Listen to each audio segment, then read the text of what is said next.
안녕하십니까. 둔산동 동아쌤입니다. 이제 유아교육, 그죠? 운영과정. 주제 중심으로 통합해서 뭔가 교육과정을 움직이면 계획하고 계획을 실행한 다음에 평가해서 피드백해서 다시 계획을 짜고 이런 피드백으로 되어 있는데 어쨌든 실행이 뒤고 평가는 이건데 평가는 좀 별거 없고 그쵸? 실행도 그냥 계획안에 따라서 계획안 작성해가지고 실행하면 되는데 이게 이 실행한 걸 피드백을 해서 평가를 피드백을 하니까 이 평가 자체가 이 요구가 된 게 조사가 되는 거죠. 어떻게 보면 그런 다음에 요구 조사에서 새로운 주제를 설정을 하는데 이게 주제 안에 소주제들을 활용을 해야 그래야 주요 내용이 나오고 그래서 주요 내용을 만들다 보면 관련 분야를 연구할 수밖에 없고 그렇게 된 연구를 바탕으로 일간 사실은 일일 교육은 이렇게 되는데 전체적으로 월간 주간이 나와야 그 안에서 주간이 나오고 그래야 일간이 나오는 거고 일간을 하기 전에 구성 자료와 재료를 준비해서 이 계획안을 작성. 사실은 이거랑 바뀌어야 할 것 같은데 이 두 개는 조심해야 될 것 같네요. 왜 그러냐면 일간 계획을 한다면 환경 구성 및 자료 준비를 해야 적당할 것 같은데 이건 전반 구성이라는 거고 전체 준비고 요거 하면 또 계획안에 따라서 실행하기 전 단계로 준비하는 게 또 있겠죠. 요게 밑으로 내려갈 수 있으니까 조심해야 될 것 같네요. 됐나요? 네. 좀 빠르게 합니다. 종일반. 실제적으로는 종일반 사회적으로 사람들이 사회적 진출하고 가족 구조 변화하고 어떻게 보면 이 교육 기능도 있지만 보육 기능으로 확대되면서 복지적 관점으로 아이들을 전반적으로 돌봐는 사회적인 책임으로 이렇게 변화한다는 게 복지예요. 복지라는 단어는 사회적인 책임이라는 단어가 있으니까. 자, 종일반 유아하면 신체적으로든 심리적으로든 이렇게 심리 안정감이 굉장히 중요하겠죠. 그래서 편안한 휴식, 낮잠, 간식, 그러니까 가정과 같은 게 심리적으로 가장 편하니까 가정 분위기를 만드는 거고 자, 정서적 긴장감 해소하기 위해서 안에만 갇혀 있으면 안 되니까 실외 활동하는 거고 그래서 부모와 함께 지내는 시간이 짧아서 이 부모로부터 자연스럽게 배울 수 있는 경험을 못 배우니까 그 경험을 같이 대리해서 해준다는 거죠. 근데 이제 CCTV 사건이 일어나고 사람들이 진짜 되게 불안해하죠. 기본 생활 습관으로 청결, 수면, 식생활. 왜 그러냐면 이게 기본 생활 습관을 부모가 가르쳐야 되는데 시간이 짧으니까 이걸 자꾸 연습시켜야 되고 경험이 부족하니까 부모라면 마트 갈 때 할 수 없이 애들을 데려가잖아요. 그러면서 경험이 생기는 건데 아이들도 그래서 마트나 우체국 데려가려면 힘들지만 가정하고 유사한 환경을 만들어줘라 이런 얘기했고 제한된 공간성에서 생활하니까 이게 격리되고 하고 그러니까 체력이 부족할 수 있으니까 왜? 통제가 익숙해지면 뛰어놀고 그렇게 쉽지 않거든요. 그러니까 적절하게 실외 활동과 같이 하시면 될 것 같습니다. 종일반 운영할 때 개별 유아 특성, 개별 유아의 구성 좀 쉽지는 않지만 고려를 하지 않으면 안 될 아이들이 많을 테고 편안한 휴식하고 놀이하는데 어쨌든 하루 일과할 때 자유선택 활동을 하게 되면 아이가 심리적인 안정감을 많이 주겠죠. 내가 하고 싶은 거 더 하게 하고 그러니까 그래서 아이가 뭘 잘하는지 하고 싶은 걸 계속 지원해 줄 수 있는 그래야 편안함을 만들어 주니까 자 교육적인 활동 시간 신체 욕구 충족이 균형 있게 돼야 되는 건 당연한 거고 독립 종일반 이렇게 따로 떨어져서 동일반이면 하루 종일 얘네는 여러 유아랑 같이 했다가 따로 했다가 이렇게 돼서 하니까 하루 종일 있으면 흥미가 떨어져 버리면 있기가 싫죠. 엄마만 생각나고 그러니까 흥미 유발이 가장 관건이겠죠. 있고 싶은 오전과 오후 일과는 연계성 있게 계획했나 그러니까 오전에 한 거 오후에 또 하면 힘들어하고 어떨 때는 복습을 하고 또 하고 하기도 하니까 연결해서 계획하는 건 당연할 것 같고 오후 재편성 종일반의 경우에 종일반 유아들에 속해 있는 이렇게 반하고 일일 교육과 이런 것들을 연결시켜서 니네 이거 따로 하다가 여기서 하니까 이것도 해보고 미리 해보고 또 해보고 그럼 자신감도 붙고 그랬죠. 어떠니까 무조건 하지 말라가 아니라 반복을 할 것과 하지 않을 것 나눈 게 중요하겠네요. 아이들한테.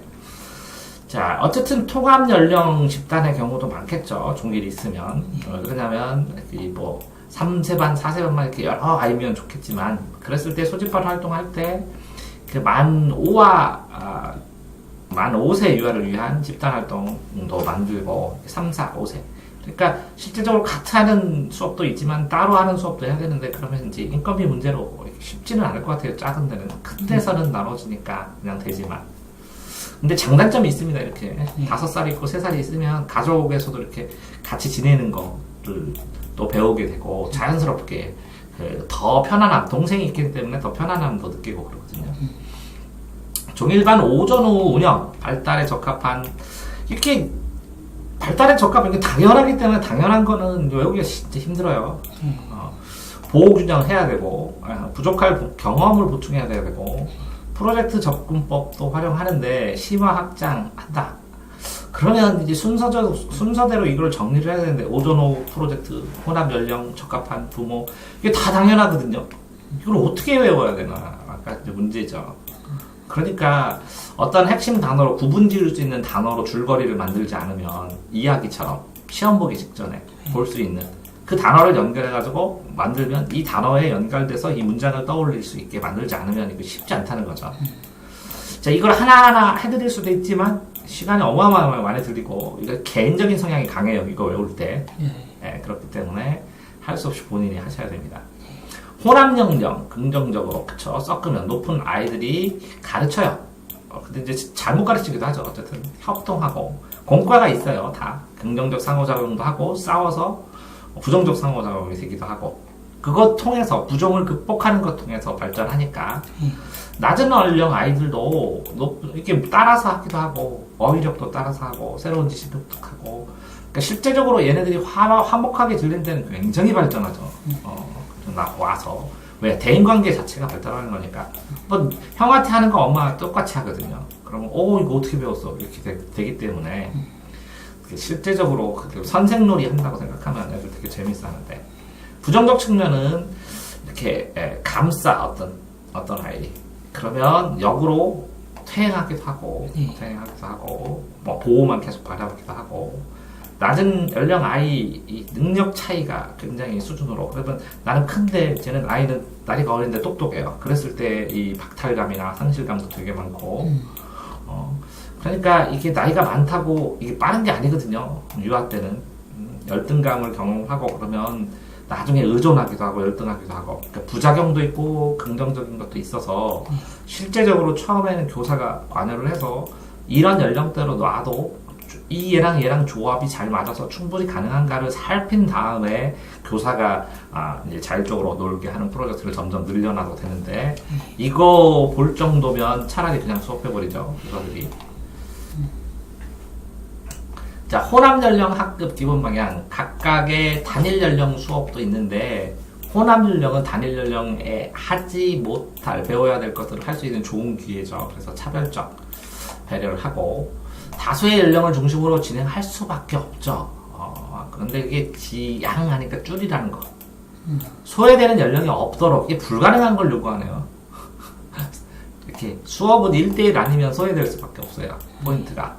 그러니까 소외되는 연령, 소외감을 덜 느끼도록 이 정도면 적당한데 없도록 이렇게 극단적이에요. 불가능한 걸 요구하는 느낌이에요.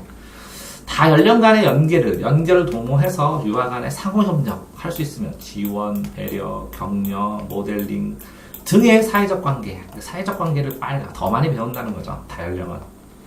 혼합 연령은 학급 교사가 특정 연령의 발달 수준에 맞춰서 하게 되죠. 적합한 활동을. 동시에 다양한 연령의 유아가 서로 긍정적 영향을 주도록 교사가 대단하다는 거죠. 핵심을 지키면서 연령을 지키면서 플러스 알파 베타 감마를 해줄 수 있다는 거니까 어마어마한 수준의 교사를 요구하는 거죠. 자, 활동에 참여하지 않는 유아도 따로 관리를 해야죠. 자, 낮잠 시간은 안 주면 아이들이 체력 소모가 순간 소모가 커서 유아들은 반드시 줘야 되는 거고 소집단에서 활동을 하면서 동일한 내용 유아 관리를 하는 거 소집단 활동과 비슷하죠. 낮잠 시간을 활용해서 소집단 활동 운영도 그 낮잠을 방해하지는 동시에 다 안 자나 보네. 그럼 되게 힘든데. 자는 애는 자고 안 자는 애는 안 자면 되게 힘든데. 같은 활동, 이야기 나누기, 미술 활동, 정적인 활동으로 왜 잠자는 거 방해가 되니까 조용조용한 활동으로 한다는 거죠. 자, 시간 구성, 바깥의 놀이 시간, 연령 구성, 단일 연령반 이렇게 훨씬 편하죠. 이게 무슨 뜻이죠? 근데 문제는 5세 반에서도 수준 차이가 나서 A, B, C 반에서 무슨 반, 플라톤 반, 아리스토텔레스 반, 뉴턴 반 이렇게 나누지만 사실은 이제 쌍중하 반이죠. 교육은 이렇게 쌍중하로 나누는 게 좋고 아이들한테는 쌍중하가 어울려 있는 게 좋고. 근데 어떤 수업은 쌍중하가 나누는 게 좋고 어떤 수업은 어울리는 게 좋아요. 해보면 바깥놀이 시간을 활용해요. 소집단 활동을 해요. 자, 주교사가 활동에 참여하지 않는 유아들이 공간적으로 분리되니까 바깥놀이 지도 관리 해주는 사람이 있어야죠. 다른 성인의 도움도 받아도 가능하지만, 그쵸? 근데 주교사가 안 가면 불안하죠. 나중에 책임 소재가 돼가지고. 그래서 다 포기해버리죠. 바깥놀이 시간대 활동, 소집단 활동, 근육이나 동적인 걸로 한다. 힘 다 빼줘야 된다는 거죠. 예를 들어 에너지를 다 소모 못 시켜주면 사고가 발생하고, 그쵸? 이게 다 소진됐으면 더 빨리 채워줘, 애들은. 소진될수록. 자, 기본기구 놀이. 호남 연령에서 기본기구는 비율이 가장 높은 연령대로, 그쵸? 연령대로 맞춰서 신체적 크기로 배려를 해서. 근데 동일한 규격, 그죠? 의자의 경우 동일한 규격. 이게 연령대에 따라, 이게 동일한 규격밖에 없잖아요, 사실은. 네, 선생님 바람직하다. 아니, 이게 그렇지는 않을 것 같은데, 이거는 아이에 맞춰서 의지를 하면 더 좋은데, 그러려면 의자를 몇 개를 사야 돼요. 나는 이거 반대하거든. 왜 의자에 사람을 맞춰? 사람한테 의자를 맞춰야지. 근데 이렇게 써주는 거는, 이거는, 이론을 보고 싶어. 네, 이유가 있더라고요, 보니까. 네. 네. 이유가 있겠죠. 이론을 보고 싶은데 저는 반대라고. 어떤 이론을 하도 이건 핑계로 보인다. 왜? 뭐 동일한 유자 크기로 유아 크기 어느 정도 일정해서 다 맞춰서 앉고 그러니까 편해지지. 원장님들은. 어느 정도 편해지고. 네, 그렇죠. 그렇지만 아니죠. 우리 집도 당연히 의자 다 A 연령 따라 사주고 싶은데 돈이 안 되는. 실내 여격 중 휴식 영역을 포함해야 된다. 실내도 휴식 적절하게 해야죠. 개별 연령을 위한 학습 자료. 개별 연령, 그러니까 연령별로 다연령 공통 자료집. 이게 다 있죠. 어디에. 만들어 놓은 것만 그대로 이렇게 복제해서 해야 탈이 없으니까 복제해서 하죠. 그래서 한 군데 어린이집에서 성공한 건 전 국가의 전체 어린이집으로 다 퍼져버리죠. 네. 이게 왜 그러냐면 이 어린이집 교육과정을 신고하게 돼 있잖아요. 미리 신고를 해서 올려놨어요. 구청에. 그러면 전국에서 다 베껴요. 베낄 수 있는 수준밖에 안 되니까. 영역별 활동자료 제공 시 교사의 수업 준비를 위한 부담을 줄일 수 있다. 이게 영역별 활동자료 제공 있어요. 다 있는 것만 하기에도 바쁘니까. 특별한 지식을 가르친 건 아니니까 가장 안정되고 모범되는 샘플로 할 수밖에 없죠. 난이도 조절을 한다. 연령간의 연계 방법 활용한다. 이 난이도를 교사가 조정해서 미션을 줄 수 있으면 엄청나게 수준이 높은 교사죠. 사이사이 차이를. 근데 이게 쉽진 않아요. 그러면 한 명 한 명 전체 공통 수업을 하면서 한 명 한 명 터치를 해서 이거 하면 돼. 이거 잘했어. 이렇게 하나하나 해달라면 에너지가 장난이 아니거든요. 이 사람. 정말 교육자 아니면 못하는. 대집반 활동, 자, 소집단 활동, 대집단이 편하죠. 그러니까 대집단 전체 놓으면 옆에서 관리하고 그냥 따라서 하고 율동하고 그러면 그러니까 대집단, 소집단 강약, 중간약을 해주는 거죠. 그래야 교사들도 쉬고 그러니까. 그러니까 교육과 학과는 어떤 식으로 누가 만드느냐에 따라서 굉장히 많이 차이 나겠죠. 자, 연구 방법. 뭐 공부 방법, 연구 방법 다 똑같을 텐데 기술 연구, 현장에 그대로 조사, 비교, 분석한 자연적 연구, 인과관계보다는 현상을 해석하고 그 관계, 있는, 변화하는 원인, 뭐 조건, 어떤 조건을 통제하지 않고 그냥 있는 그대로 뭐 비디오로 찍어놓으면 되네요. 그게 기술 연구네. 자, 기술 연구, 상관관계, 실험 연구, 이렇게 종단적 연구, 횡단적 연구. 이렇게 되어 있네요. 종단, 횡단은 같이 하고, 이거 세 개부터 먼저 보면. 기술 연구, 연구 상황, 조작, 영향 미치지 않고, 이렇게 조작하지 않고, 영향 미치지 않고, 외부에서 바라본다. 가장 객관적이지만, 그러니까 속마음은 알 수 없는. 현재 상태를 기록한 것으로 좋아 보이지만, 이게 왜 그런지 변수 관계를 알 수가 없고, 주관적인 마음이나 속마음 이런 걸 모르고, 그냥 보이는 것만. 자, 상관관계는 그러니까 왜 그래? 라는 거를 또 추가로 연구를 하고 싶다는 거죠. 상관관계니까. 인과관계. 변수 간의 관계. 그러면 요 종속 변수하고 독립 변수, 떨어진 독립 변수하고 예.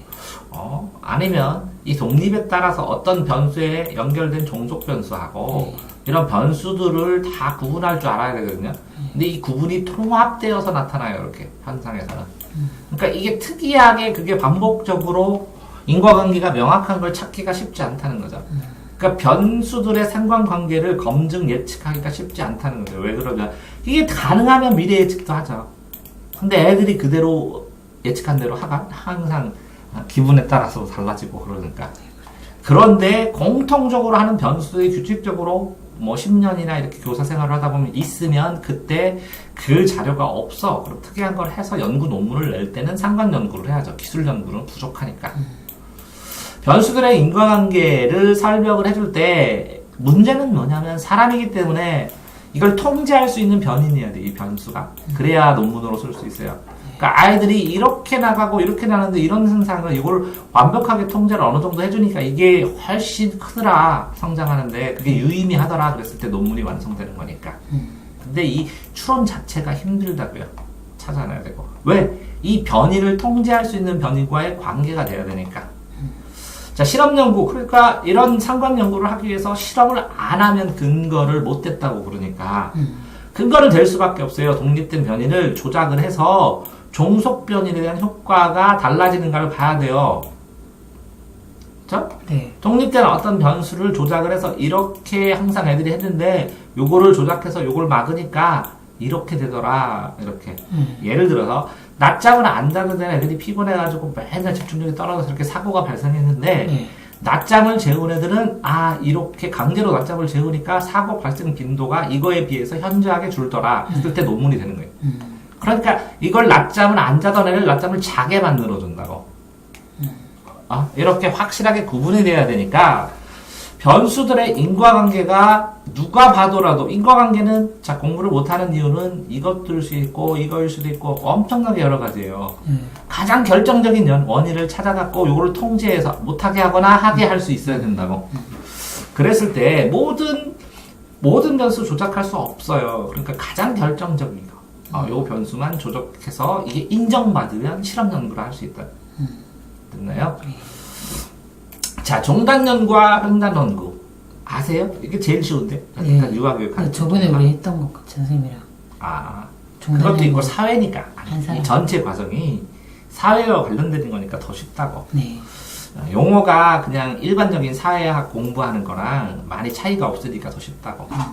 자, 종단 연구하고 횡단 연구는 종횡이라고 했죠. 이렇게 가로 세로로 보시라고 그랬죠. 네. 여기 유아가 있고 이렇게 쭉 내려와. 이렇게 횡 가로지르다야. 네. 그러니까 시간이야. 시간, 공간. 시간은 같아. 이거 공시적 연구라고 그랬어요. 공시, 공동시간, 공간. 이거를 종단은 이렇게 종으로 쭉 썼어. 이게 통시적 연구라고 해서 시간을 통과하느냐. 그러면 종단 연구라면 오랫동안 장기간에 걸쳐서 해야 되는데 개인이나 집단의 양상이 변화해요. 10년 전 애들이라고 지금 애들하고 완전히 다르다고. 지금 과외를 해도 엄청나게 다르다고. 요새 애들은 개인의 성향의 주장이 엄청 뚜렷해요. 그래서 개인 차도 심하지만 더 심해졌어요, 옛날보다. 그러니까 변인의 상관관계가 이게 긴 시간을 보내면서 초점이 흐를 수도 있어요. 그래서 연구 전체가 다 날아갈 수 있어요. 시간 많이 들으니까 비용 많이 들고 시간 많이 들고 피시험자가 여러 가지 상황으로 탈락하고 반복 검사 연습할 수 없고 그죠? 네. 그래 한 번 검사하고 두 번 검사하면 나중에 이걸 다 외워버려요 문항을. 그래서 소용없고 연구 초기 측정 도구가 나중에 지나서는 다른 도구로 더 발전돼 갖고 다른 이론이 나오면 다른 이론이 되기도 하고 그래서 힘들어지는데 이렇게 동시대 하면 동시에 연구하니까 좋을 것 같은데 절약되고 경쟁도 되고 변화도 금방 할 수 있고 하는데 개인차 시대 변화에 따른 흐름 변화 연령 효과 이게 짧은 집중되는 효과는 있어요. 그렇지만 이게 다음에 시대가 변하면 아무 쓸모가 없어져요. 이해돼요? 그러니까 이 시공간을 둘 다 해야 되는 거니까 어렵다는 거죠 조금은. 자, 양적 변이과 질적 변이, 연속 변이, 변이의 종류들은 명확하게 알아야죠. 자, 양이라는 것은 숫자로 쓸 수 있는 거예요. 통계와 계량화할 수 있는 거예요. 숫자로 명확하게 쓸 수 있다. 숫자로 딱 하면 객관적인 지표로 나타난다. 라는 거고, 질은 주관적이니까 속마음이다. 완전히.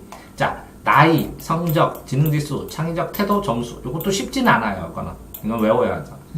자아 개념의 흥미도, 정도, 테스트하면 돼요. 설문조사하거나 무슨 테스트지를 쓰면 다 바로 나올 수 있는데, 질적인 명암은 부모의 학력 수준에 따라서, 이것도 그래요. 학력이 높고 낮은 그 안에서 사람에 따라서, 직업에 따라서, 종교에 따라서, 거주 지역, 취미, 여러 가지 아이들 키우는 경험, 부모의 트라우마 이런 거에 따라서 분류를 할 수 있지만, 값을 매기기가 애매하다. 이거 주관적이다. 이건 완전히 객관적이다. 연속 변이는 아동의 신장이나 체중과 같은 연속적으로 체크를 해야 될 것. 그러면 꺾은 선, 이렇게 누적된 꺾은 선 그래프로 나가죠. 누적 돈수 분포로 기록해요. 이게 누적 돈수라고 그러고, 여기는, 이거 뭐라고 써있어요? 비연속. 아동의 성별, 거주 지역, 취미, 뭐 연속 안 되고, 그냥 연속의 의미가 없으니까. 같은 곳에서 사니까.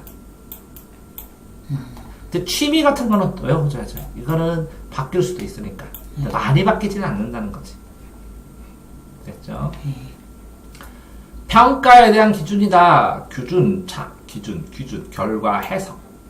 이게 아세요? 이게 설문조사를 만들어서 유아교육 논문 씁니다 하고 설문조사 이렇게 나오면 1번하고 1, 2, 3, 4다면 문제를 보고 이걸 보면 답이 이거죠? 이거 정해져 있어. 원하는 답이 정해져 있다고. 문제에서. 그래서 이렇게 가면 요 답만 찍죠, 사람들이. 해서 이 설문조사를 바꿔요.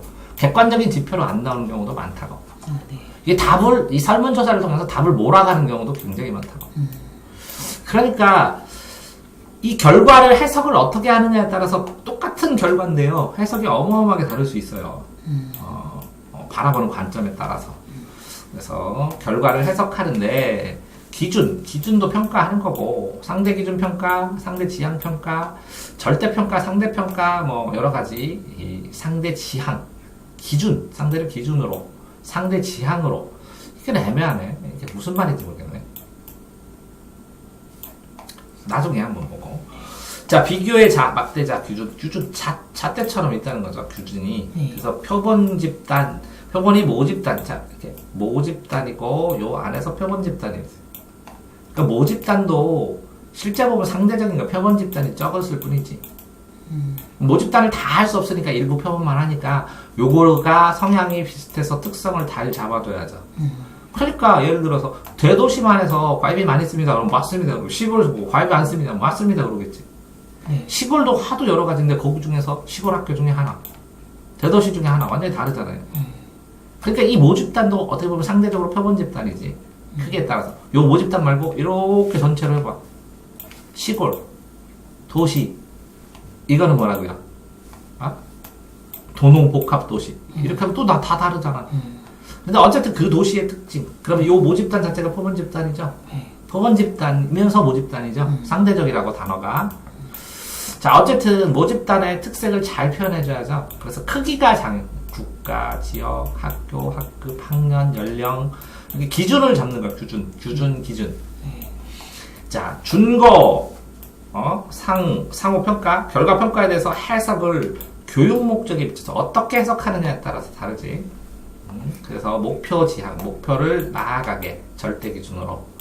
영역, 선정이 어떻게 되는 준거 점수, 패스, 오어, 페일. 그러니까 이 정도, 요거 하면 이런 집단은 이렇게 해서 80점을 맞아야 되는데 안 되면 안 된다. 이렇게 목표가 점수 60점으로 잡자. 이렇게. 최소 학력 잡는 거랑 비슷해요.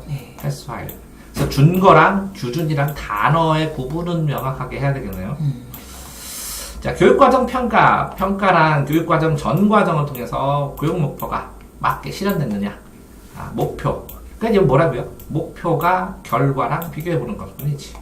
그래서 특성, 개인의 특성, UI의 특성을 이해시켜서 발달됐느냐, 피해가 최소화됐느냐, 그거를 관찰법, 면접법, 검사법, 포트폴리오는 니네 유치원 활동한 거 다 영상으로 해봐. 그 다음에 검사에서 몇 명 테스트지를 해가지고 검사에서 검사 점수 몇 명 되나, 면담을 해갖고 잘하고 있어요? 물어보는 거. 가서 시찰하면서 보는 거. 이건 이제 종합적으로 해서 하겠죠. 하나로만 해봐야 장단점이 있으니까. 관찰해봐야 주관적이고 어떻게 알아. 면담해봐야 실제로 호의적으로 얘기하는지 실제 그런지 어떻게 알아. 객관적인 게. 검사를 해봐야 개인차도 심한데 어떻게 알아. 포트폴리오 해봐야 잘된 것만 보지 못하는 거 보여주가. 그러니까 이렇게 장단점이 다 있어요. 현재 발달 성취 수준, 특정 집단에 대해서 개별적으로 일어난 변화, 진보, 학원의 현재 상태 이런 것들을 이해하기 위해서 이런 방법을 쓴다는 거죠. 그러면 요 1, 2, 3, 4, 5에 따라서 이거 어떤 게 더 적당한지도 시험 문제로 만들면 재미있게 되겠네요. 교육과정 계획과 의사결정에 필요한 정보, 교수 학습, 개선, 도움이 필요한 유아, 부모의 면담, 이해자료 제공 요거 자체도 평가 항목 속에 들어가겠죠. 이거 하고 있느냐고. 그러니까 평가 항목 리스트나 평가지가 있을 것 같아요. 100% 있을 거야. 그러니까 요거에 맞춰서 원장이 고민하겠죠. 이거 하고 있나 이거죠. 그러니까 어떻게 보면 운영하고 관리하는 왜? 운영 관리를 잘한다의 평가지니까. 이렇게 운영하면 잘한다는 거잖아. 그러니까 요걸 갖고 있어야지 원장이면. 그 테스트지 안에 내용이 다 있을 것 같고. 그런데 영역을 나누면 좀 더 하면 이게 영유아 거냐, 이게 원장 거냐, 이게 교사 거냐, 요게 학부모와 관련되냐, 이런 거에 대한 교차 지점에다 뭐뭐뭐뭐를 이걸 쓸 수 있으면 훌륭한 선생이네. 이렇게 해서 잡아줘야 될 것 같아요. 자, 유아교육의 지침. 교육과정이 통합되어 이루어졌다. 유아기 때문에 사실은 또 나누지 못하는 것도 있어요. 통합, 이게 좋은 것 같지만, 원시 상태랑 기초 상태. 교육과정이 일관성이 있어야 된다. 실제로 습득한 걸, 이것도 평가하기 힘들죠. 뭐 집에서 배웠는지, 유치원에서 배웠는지 어떻게 알아. 그러니까 기록해야죠. 이걸 못했었는데, 이렇게 애가 달라졌어요. 우리 아이가. 그래야 엄마들한테 상담할 때, 이 설득력이 있는데 이걸 누적을 못하면 상담할 때 계속 밀리죠. 도대체 뭐 한 거냐고. 한 게 없다고. 그래서 자기주도 학습에서는 학생한테 쓰게 하거든요. 중고등학교. 근데 유아는 교사가 다 써야지. 근데 이 아이 하나마다 발달사항을 쓰라고 그러면 선생님 일거리가 너무 많아가지고 원장이 부담 못하는 거지. 네, 그래도 해야 돼. 그런데 이걸 써야 발전하니까. 네. 왜 시키는지 알겠죠? 네. 그러면 선생님 발달하고 다른 거는 원장이 시키면 튕겨도 애들 교육 발달하는 과정에 대해서 아이 특정에 대해서 자세히 쓰라 그러면 이거 어마어마하게 발전하거든. 네. 이렇게 됐었는데 이렇게 됐고 그 다음에 이렇게 해야겠다라는 게 생기면 정말 좋은 교사가 되는데 모든 발달 영역을 평가해야 됩니다. 전체 모습으로 파악할 수 있도록 모든 발달 이게 뭐 각자 하는 게 아니라 대략적으로 뭉뚱그려서 유례적이지 않고 지속적으로 체계적으로 쉽지 않아요. 체계를 나눌 수 있다는 거는 그 과정을 다 통달했다는 거니까 지속적으로 성장합니다. 특정 시기에 폭발적으로 늘 때도 있어요. 이 특정적으로 폭발적으로 늘 때 집중을 해서 녹아지면 어마어마하게 많이 느는데 다양한 방법을 통해 자료를 수집하고 종합적 평가를 합니다. 그러니까 이 평가를 할 때 융합해서 되어 있으니까 다양한 방법으로 봐야 여러 면을 볼 수 있다는 거죠. 관찰활동 결과물, 분석, 면담, 자료 수집, 기록 등 다양하게 해야 되니까 일거리가 많죠. 그래서 압니다. 유아교육 정말 힘들어요. 제가 다 자신 있는데 유아교육만 자신 없어요. 초등도 제가 할 만한데 유아는 일과활동, 생활 자체에서 시행되어야 함. 교육 장면과 분리되거나 정해진 시간에만 실시하는 것은 반합 가축하지 않음. 일과할 때 생활이 교육이다. 이게 참 추상적이고 행복한 거죠.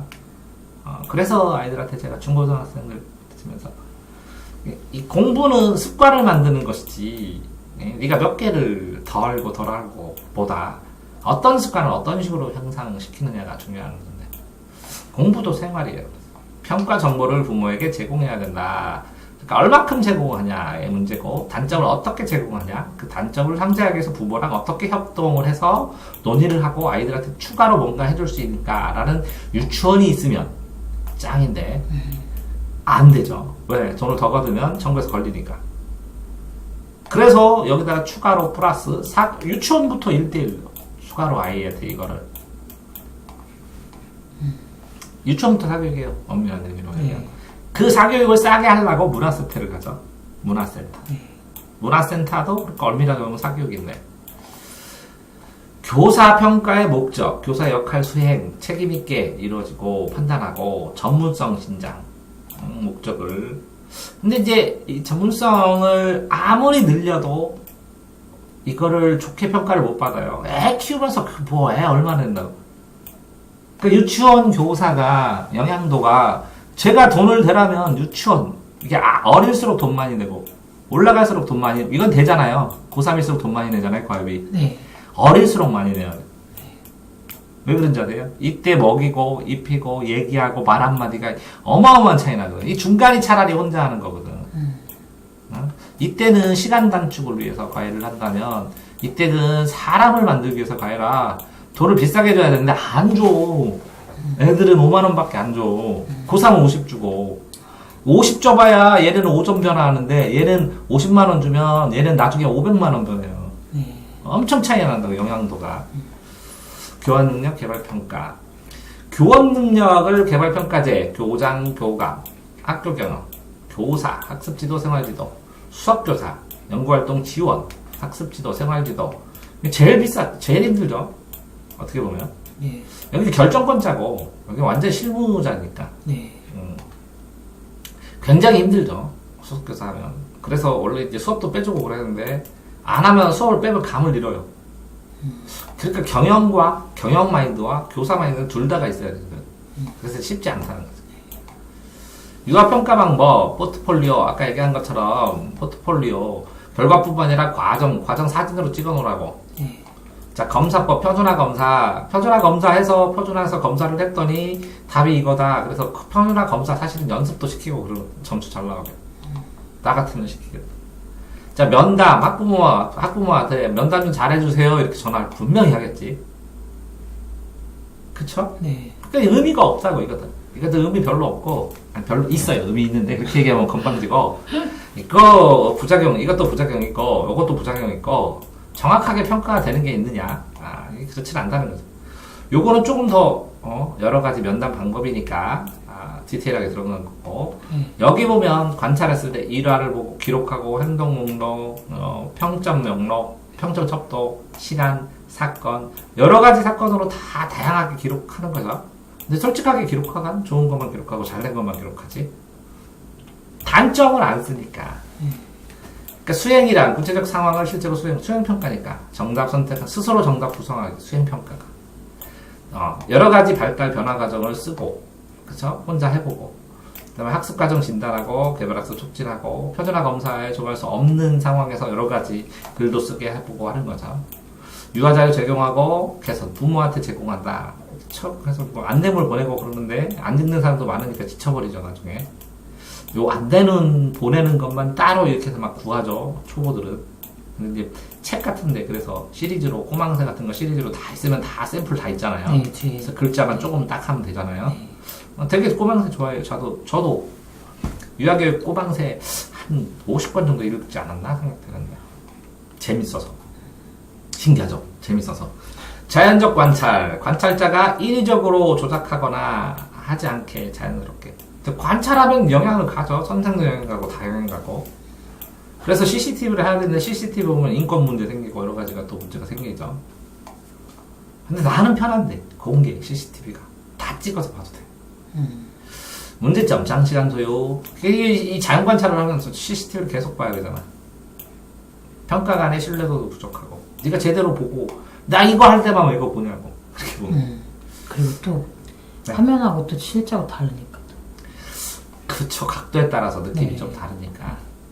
관찰 평가 절차, 계획을 수립하고, 관찰 기록지를 개발하고, 평가 실행하고, 적용하고. 다 똑같으니까 이걸 항상 하는 게. 목적, 범위, 방법, 시간, 장소. 공부법하고 똑같네. 공부 목적에 따라 행동 범위, 방법, 시간, 장소 결정한 다음에 선택한 이 공부를 하는 걸 직접 개발해가지고 이거를 이렇게 공부해야겠다. 이거에 맞춰서 하고 그 다음에 공부한 다음에 기록하고 뭐 공부했나 보고 추후에 얼마나 성적 올랐나, 다음 교육 어떻게 할까, 그러면 현재 내가 공부하는 방법 바꿀까, 행동 바꿀까, 아? 부모들하고 면담하면서 바꿀까? 이거 똑같네. 이렇게 다른 거를 적용시키면 이게 더 이해가 더 쉬운 것도 있어요. 네. 이제 사례나. 자, 관찰 단계, 기록 단계.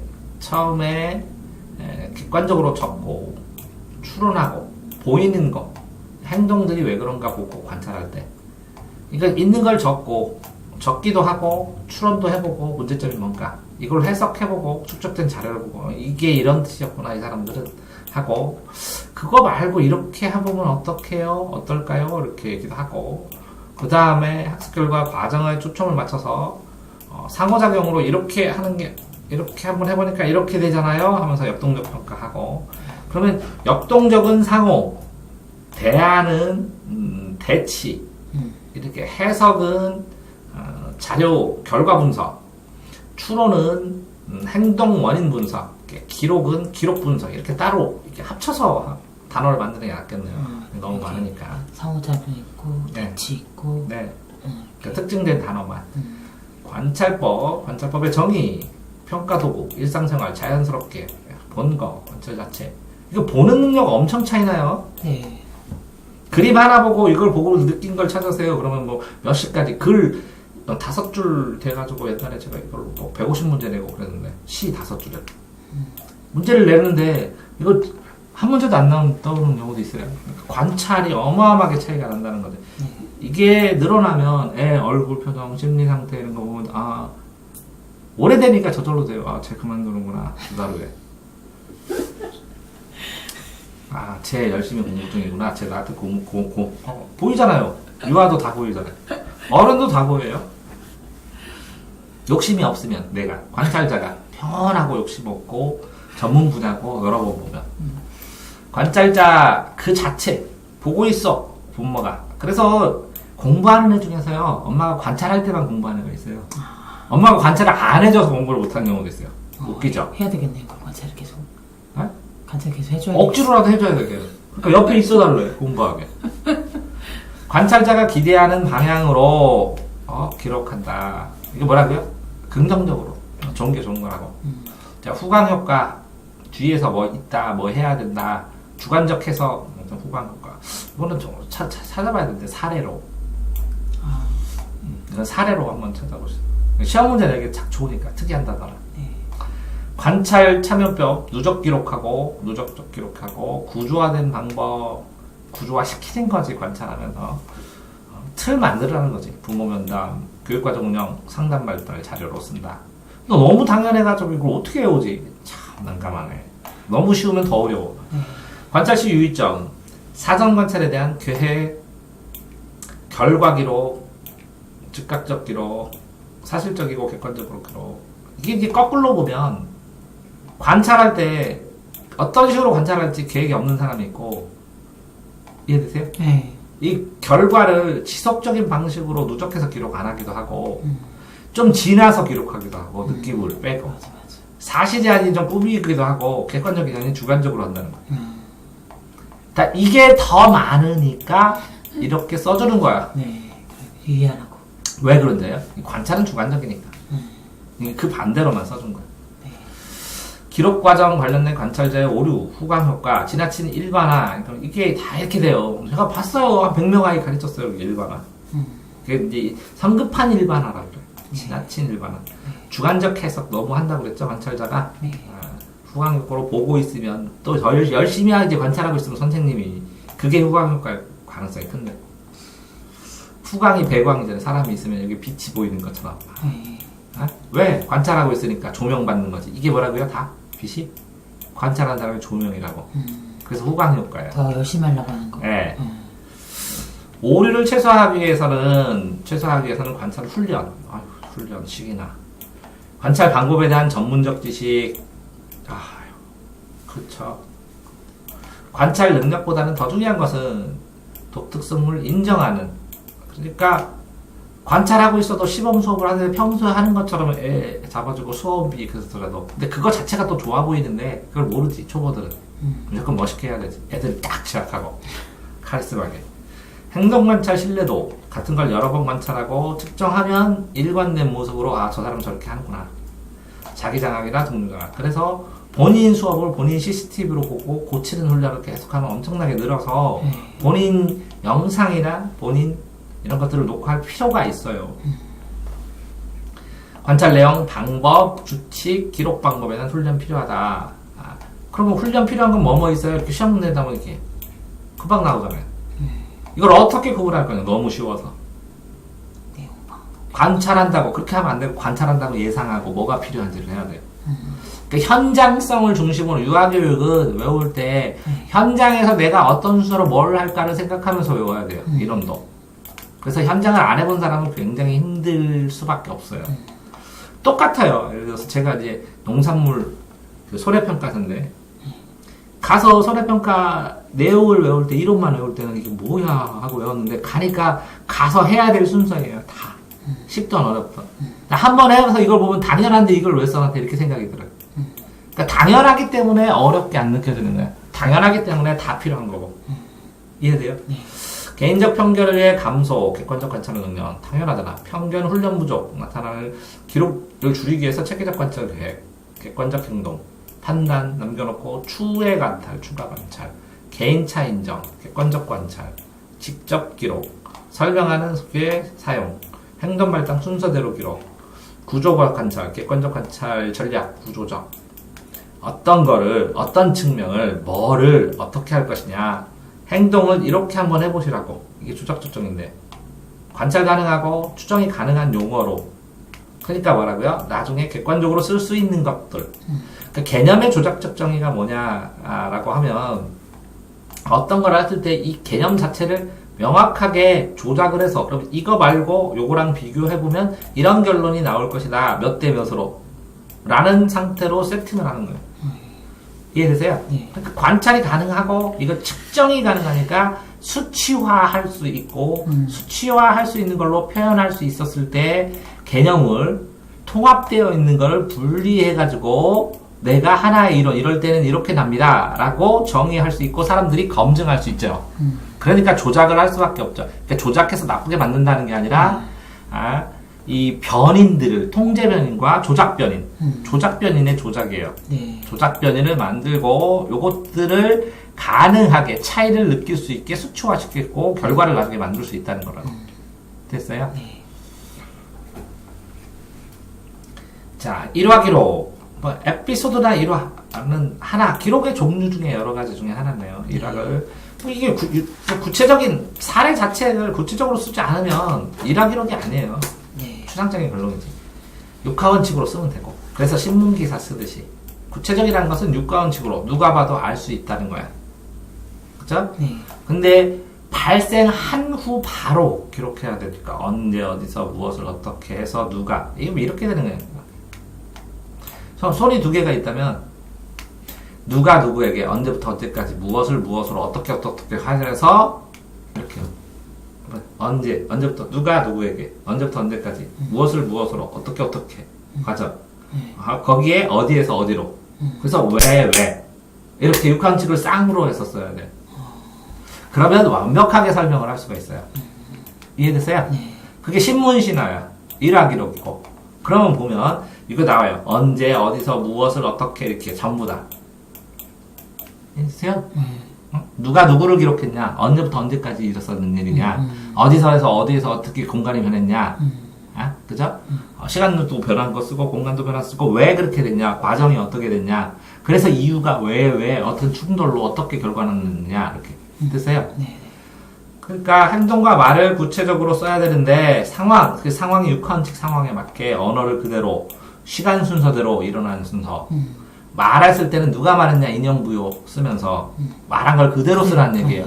간접적으로 쓰지 말고 일관성 있게 가뜩 사실적으로 각 하나 일화를 다 독립적으로 따로따로 해서 쓰고 이걸 쓰고 독립적으로 써야 나중에 비교가 연구가 가능하죠.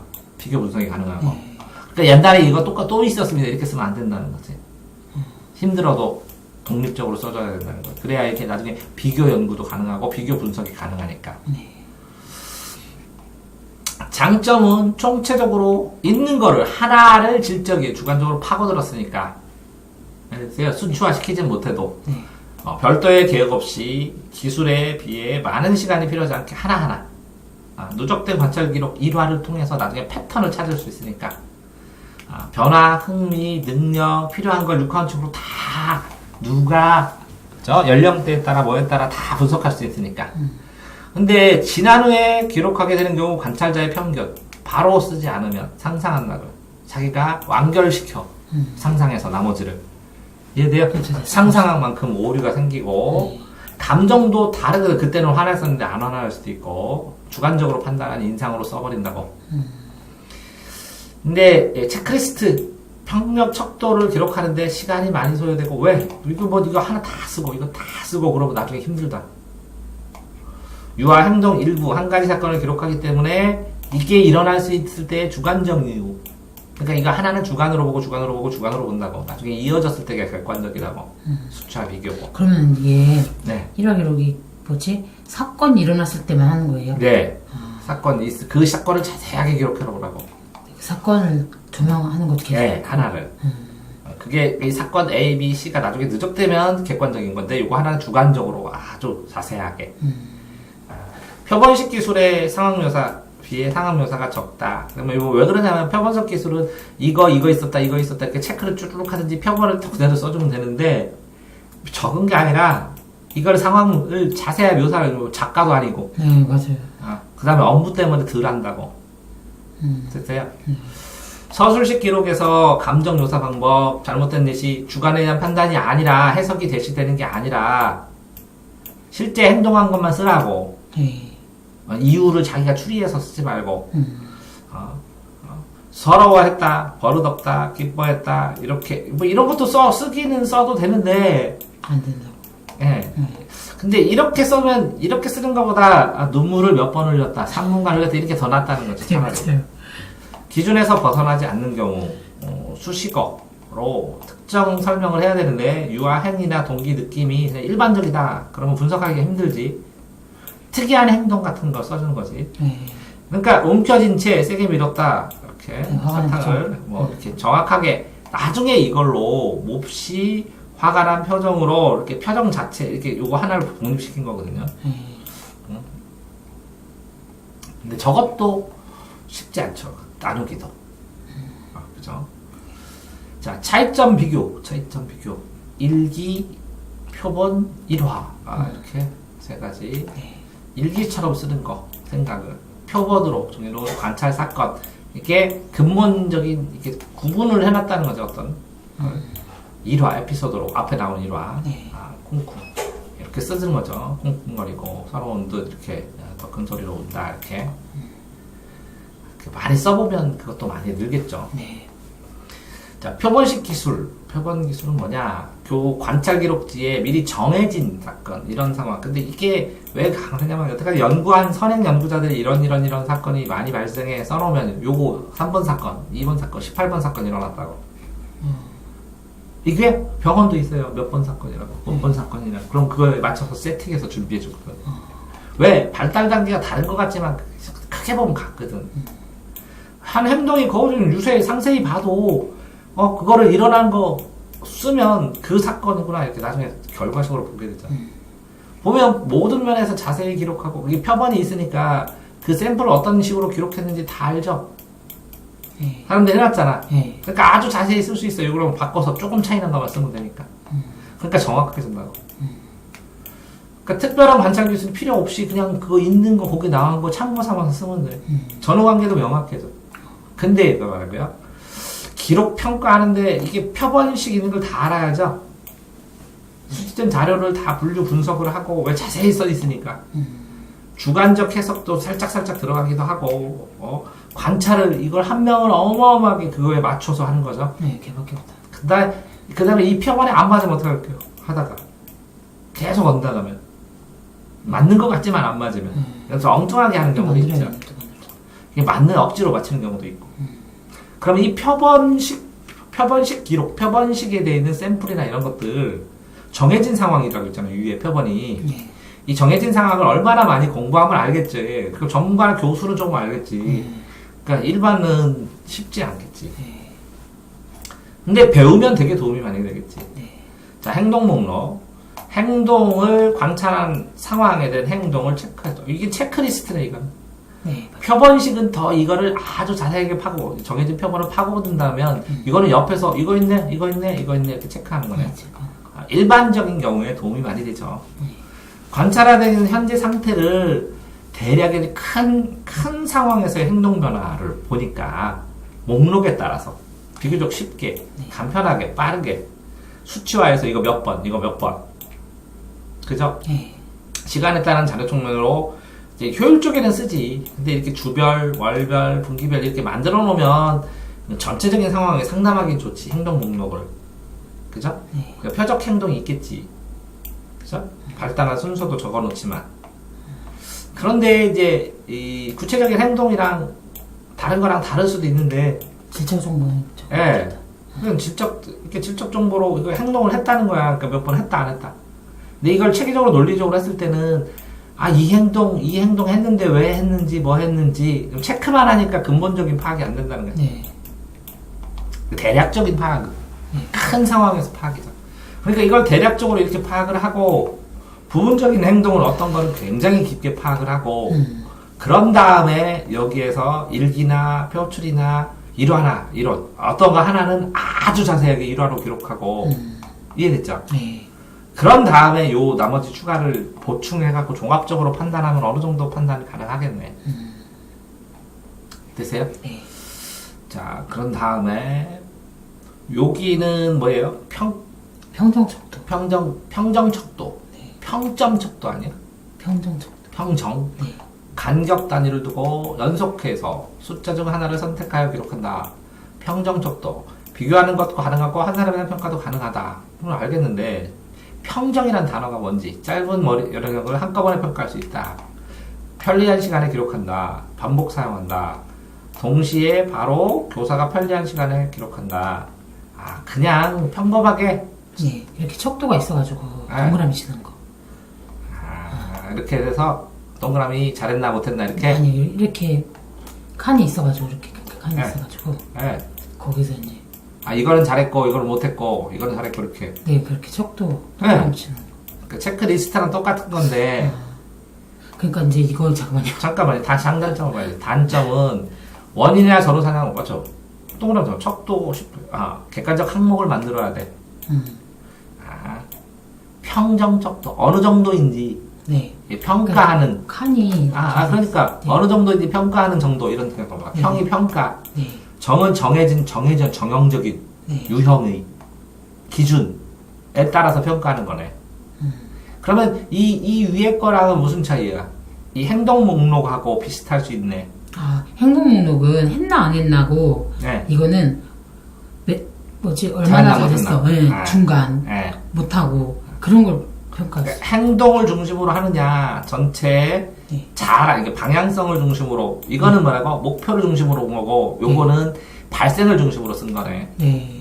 이거는 결과 중심으로 하면 좋고, 이거는 발생을 중심으로, 발생 원인 중심 판단할 때 도움이 되네.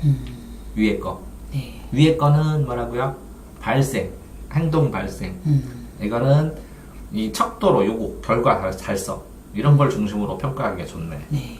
객관성 유지가 쉽지 않은 관찰자에서 지속적 평가해야 되는데 점수 잘 줘버리지. 나중에 인플레이 되고 점수.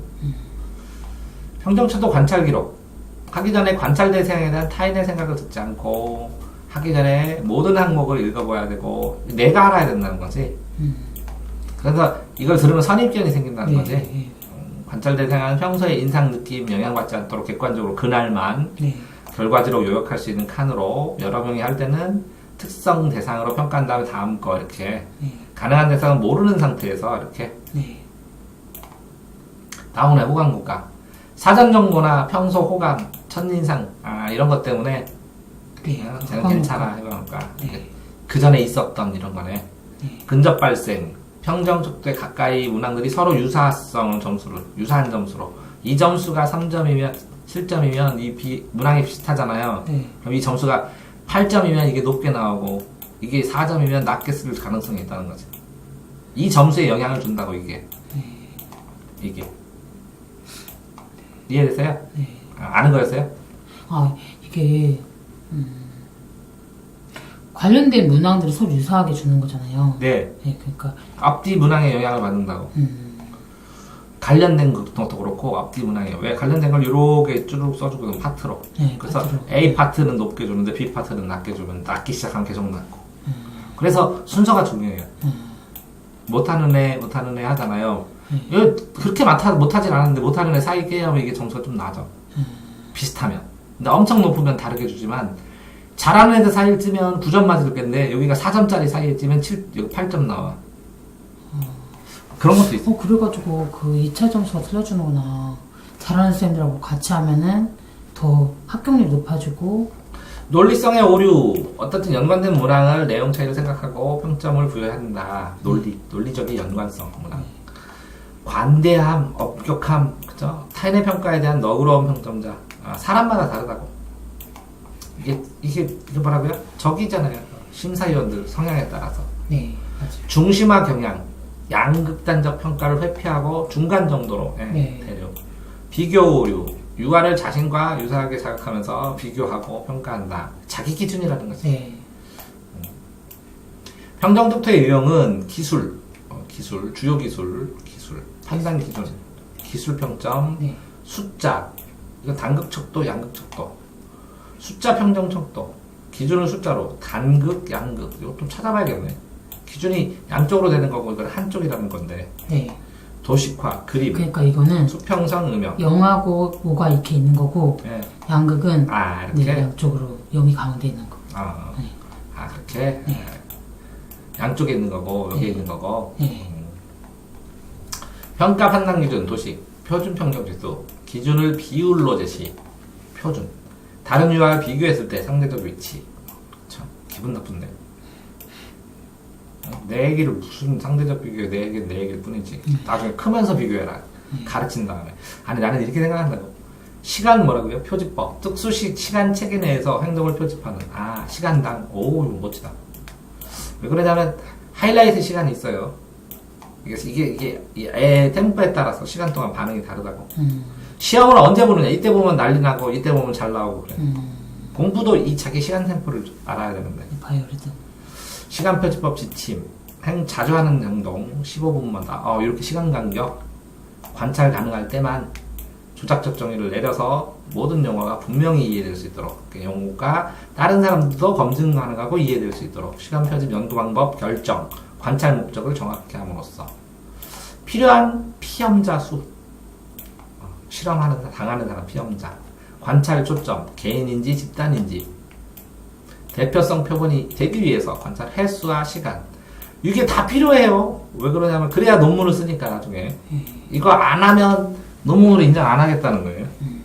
기록지 형식 결정하고 시간 표지법 장단점 이제 여기서 여기까지 하고 다음에는 시간 간격 시간표 사건 연결되네 다 시간 사건 단시간